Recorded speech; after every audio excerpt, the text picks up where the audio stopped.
Is it ever okay to hold our dose for a month or longer? And I've heard this question again a million times, and people often come to me terrified, thinking they already did damage. They said, "Oh my God, I was holding for a month. I had a tough drop or taper this last time, and I'm terrified. I think I did damage, Dave." And I say, "Why?" "Well, I've been reading in these groups and in different places that you're not supposed to hold." And I don't understand that. Where is this coming from? Why can't you hold? What's the mentality, guys? Someone break this down for me.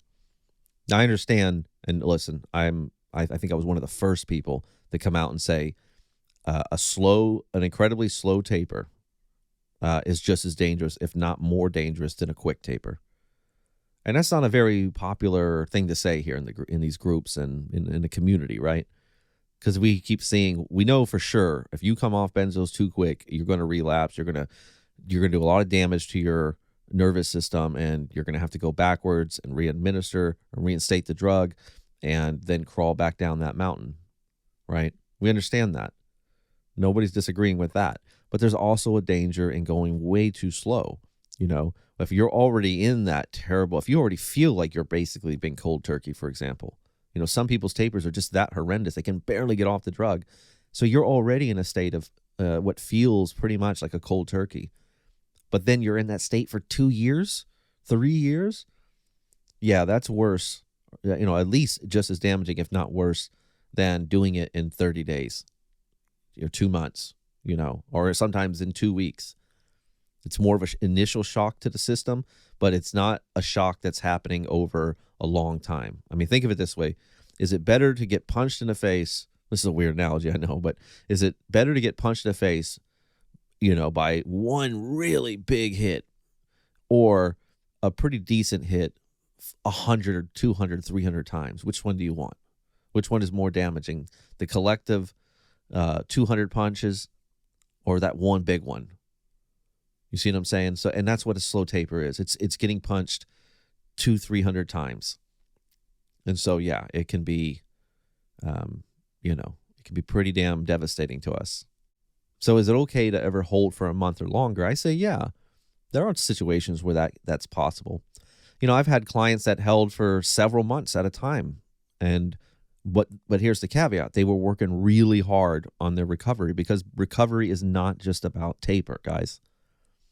It really is not just about taper. I mean, honestly, my perspective on this thing, having gone through it in such a horrendous way, having researched this area, this topic in every area conceivable for the last 10 years, having worked with so many people at this point, like I often say, over 1,000 people, I believe.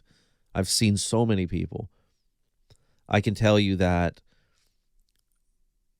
it's not just about taper. It's about all these other features. It's about putting a program together for recovery. It's about addressing some of that pre-existing condition. It's about addressing whatever manifestations that come from this. And it's about looking at benzo for what it really is. And it's not just a taper. It's a 7-head beast. It has at least 7 heads. Heads like, okay, head 1 is benzo withdrawal. Sure, just the sheer chemical withdrawal. But then we have the other head of benzo withdrawal, which is depression. And then the other head, anxiety, phobias, insomnia, trauma, right? There's so many areas of somatic disorders, having these bodily symptoms, pain catastrophization, nerve pain, fear. I mean, OCD, health anxiety, it keeps going.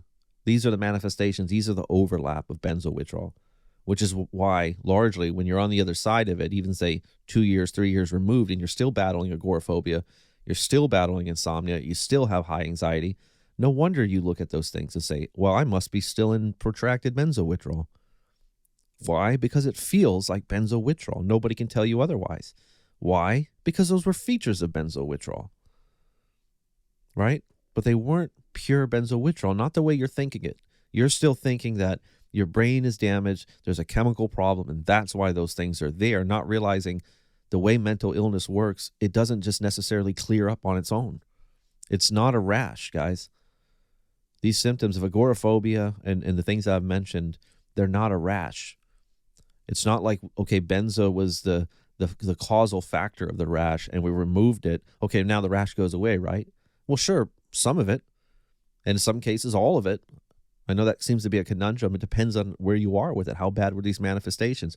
What did you do to push back? Maybe you were doing things to get better. You didn't even realize you were addressing things. But if you just succumb to all of it and you're sitting there and you're waiting for it all to go away, yeah, things can get much worse.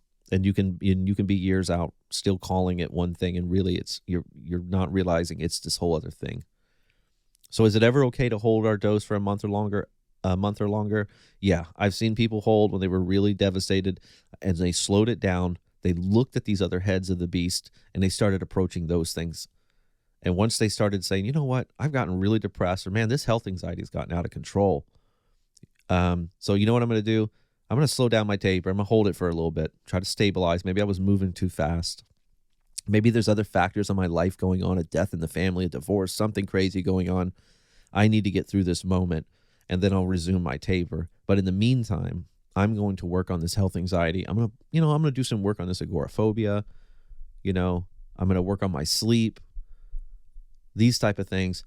And then what they find is the tapering becomes so much more easier, so much more manageable and doable again.